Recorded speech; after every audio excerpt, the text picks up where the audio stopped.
This is the altcoin index without Bitcoin and Ethereum. We're trying to hold and create a baking up action around the level of resistance.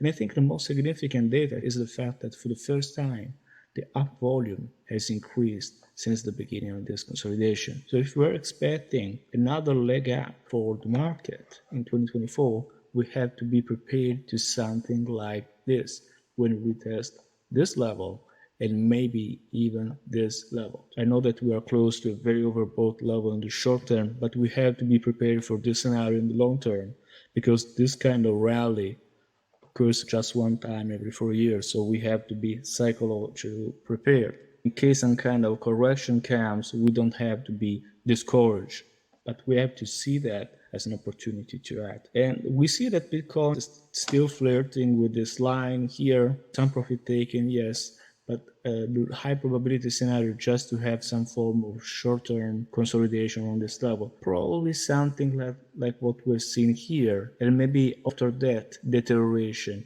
and a correction.